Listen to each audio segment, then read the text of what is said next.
Bien, vamos a estar con la congresista Carmen Omonte y con Juan José Díaz Dios un poco más adelante. Carmen Omonte en este momento está presidiendo el Pleno. Mientras tanto estamos con Rosario Pajuelo, que es economista, y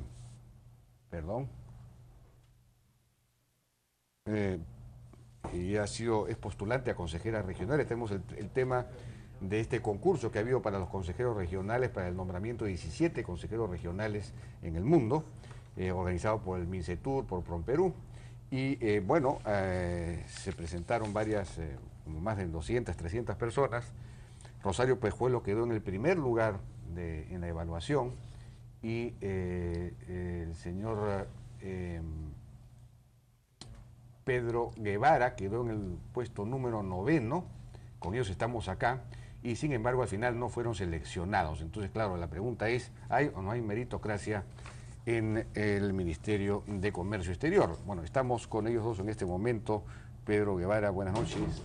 Charo, Rosario Pajuelo, ¿qué tal? ¿Cómo están? ¿Cómo le va? Buenas noches. Bueno, Rosario Pajuelo ha sido consejera comercial ya en Francia muchos años, ¿no es cierto? Una gran experiencia. Así es. Gracias por la invitación, señor Althaus, que me permite expresarme públicamente por un tema que va más allá del hecho particular de nuestras postulaciones.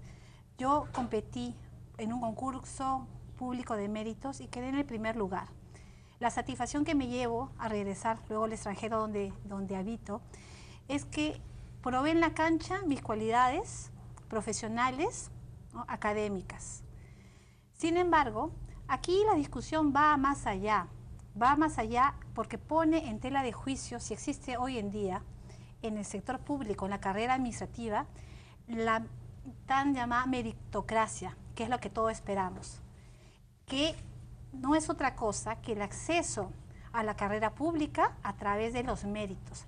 El gobierno a través de los talentos, de los méritos, de las capacidades de los profesionales, que es la única vía que asegura que tengamos una administración pública eficiente, que es lo que realmente busca el Estado al convocar ese tipo de concursos públicos de méritos, ¿no? Entonces, si esto nos pasa a profesionales de experiencia internacional, como el señor Guevara y a mí, ¿no? ¿Qué podemos pensar en el resto del sector público? ¿Qué estará pasando en el sector, digamos, no sé, en la policía, en el sector magisterial? Es por eso que esto pone el dedo en la llaga para hoy día debatir si es que se respeta la meritocracia, si es que hay muchos funcionarios que nos han escrito estos días a raíz de estas denuncias que se solidarizan con nosotros. ¿Por qué? Porque no pueden denunciar, no pueden salir públicamente a expresarse, ya que temen represalias de muchos tipos. Muchos dependen del Estado, son funcionarios públicos, temen que se corte una carrera. Tenemos el cuadro, lo tenemos en pantalla, el cuadro de méritos, digamos, cómo quedó, pero ahí no están resaltadas no están resaltados. Bueno, mejor entonces ponchemos a ver si podemos ponchar, ¿dónde lo podemos? Ahí está. María Rosario Pajuelo, con quien estamos conversando, quedó en el primer lugar. Y los que están en amarillo fueron los que fueron finalmente designados, ¿no es cierto? Quien quedó en el quinto lugar no fue designado, tampoco quien quedó en el séptimo, en el octavo, el noveno, que es el caso suyo, de Pedro Guevara Bayón. En fin, ahí vemos también en el puesto 27, por ejemplo, Ana María Deusto. Ana María Deusto ha sido consejera en Washington mucho tiempo, es una persona de mucho prestigio, de mucha capacidad, que tampoco al final fue favorecida, digamos, con la contratación. Ahora, ellos han respondido, ellos sostienen que lo que pasa es que ustedes han sido descartados, los que no ingresaron, por unos asuntos formales, porque no presentaron, no acreditaron algunos documentos sustentatorios de lo que habían incluido en su hoja de vida. Entonces, y no lo hicieron a tiempo. Entonces, esa es la razón. Absolutamente falso. Quiero volver a reiterar lo que dijo Rosario, en el sentido de que si estamos acá es por una razón de principio. No importa si ella o yo seamos o no los designados, sino el precedente que queda sobre todo para aquellos servidores públicos que creen todavía en la meritocracia. En primer lugar, esa afirmación es completamente falso. Quisiera rápidamente resumir el proceso. El proceso era un proceso que tenía varias etapas. En la primera había una evaluación curricular que seguía el formato que ellos establecieron. Sobre la base de esa evaluación curricular, ellos descartaban a aquellas personas que no cumplían con los requisitos mínimos. Publicaron entonces los resultados el 5 de diciembre. Verificaron el cumplimiento de los requisitos del 30 de noviembre al 4 de diciembre. El 5 de diciembre publicaron esa primera lista que habían pasado esa etapa. Seguidamente se procedió a una evaluación de competencias. Una empresa consultora en recursos humanos hizo las evaluaciones correspondientes con pruebas de aptitud a matemática, verbal, razonamiento abstracto y una entrevista de competencias. Luego de esa etapa se publicaron los resultados el día 10 de diciembre. El día de 10 de diciembre entonces hubo una segunda un proceso de decantamiento de todos los 299 que inicialmente se habían presentado. Luego de eso, la siguiente etapa, luego de la publicación de los resultados del 10 de diciembre, fue la presentación de la documentación de sustento de la hoja de vida. O sea, acá está claramente en el cronograma que luego de la publicación de los resultados de la evaluación de competencias venía la presentación de documentos de sustento de la hoja de vida. Es más, este proceso vino antes de las entrevistas personales, que eran, digamos, la última etapa del proceso. Entonces procedimos a presentar los documentos sustentatorios de la hoja de vida el día 11 de diciembre entre las 9 y 1 de la tarde.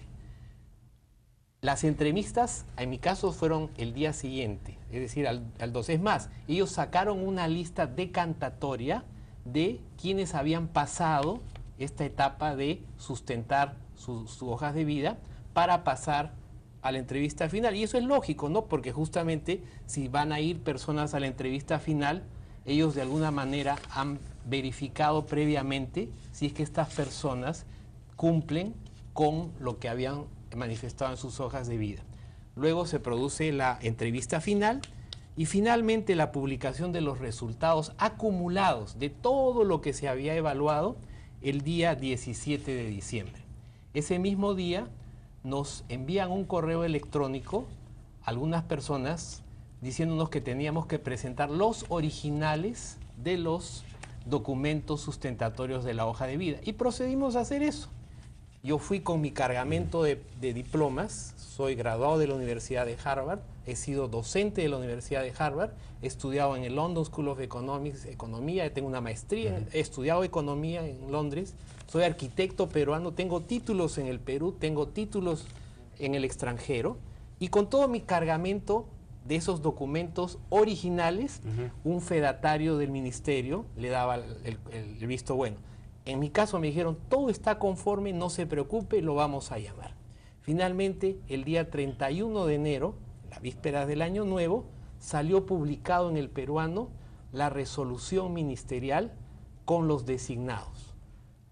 Nuestra sorpresa, se habían puenteado, como se dice criollamente, a muchos de los primeros. En el caso de la señorita Rocío, yo he llamado y me han dicho que lo que pasó en su caso es que usted, para su experiencia como gestor de su propia consultora, usted señala que tiene una consultora, digamos, esa es su experiencia práctica, presentó solamente 2 facturas para acreditar su experiencia como gestor de su propia consultora. Y con esas 2 facturas no acreditaban el funcionamiento real de una consultora. Pero paralelamente a ese tiempo he ejercido otras profesiones. Por ejemplo, ahora yo soy profesor de 3 escuelas de posgrado, en la Pacífico, la UPC y la UTP. Soy consultor. Entre mis consultores, acá en el Perú está el Instituto de PPK, el IPAIS. Eso no significa que haya dejado de ser profesor en la Universidad del Pacífico. Entonces, evidentemente, si yo he trabajado 15 años en el país, para demostrar eso, tengo que mostrar algunas facturas, porque si no tendría que hablarle a mi contador, tráeme todo el ejercicio fiscal de todos los años en que he estado afuera, estando acá en el Perú, pues es ridículo. Y hay otra cosa que es incluso más... Rosario, la información que tengo respecto de su caso es que usted no presentó los documentos originales que acreditaran su experiencia laboral en 5 trabajos consignados en su hoja de vida. Esa es la razón. Eso es falso, totalmente falso, a no ser que los hayan borrado. Puedo probar con originales solamente las bases. El concurso exigía 5 años de experiencia, 5 años de experiencia, que realmente es muy poco. Yo cuento más de 17 años de experiencia especializada en comercio exterior. Claro. Con estas resoluciones que las muestro acá, que prueban que durante 13 años fui consejera comercial de Perú en Europa, en París, federadas por el Ministerio de Relaciones Exteriores, pruebo 13 años que sobrepasa de lejos lo que exigían. No obstante, presenté certificados, haber sido gerente de consultoría en la Sociedad Nacional de Exportadores de esa época, Comex Perú. Aquí tengo todos los documentos. O sea, es totalmente falso. De lo contrario, no me hubieran pasado a la entrevista final. Realmente no puedo aceptar ese tipo de cosas, y de ahí es que mis abogados, eso ya es materia legal. Hoy día yo no vengo a buscar ningún puesto, porque yo regreso a trabajar al extranjero. Sin embargo, no puedo aceptar que a cada año en mi trayectoria, todos me conocen, me eduqué en la Universidad de Lima, economista. Tengo máster en la Sorbona y en la Universidad de Boston. Tengo una educación americana y europea. Además, gané. Además ha quedado en primer lugar. Ha quedado en primer lugar en el examen. Gané. Lo mismo le pasó la vez anterior en la Cancillería, ¿no? Cuando la Cancillería... Mire, señora Taus, también certificados que prueban que trabajé como gerente en Comex Perú. Tengo diferentes certificados como Universidad de Lima. Fui profesora en la Universidad de Lima. Fui 6 años editora nacional. No, eso yo lo sé.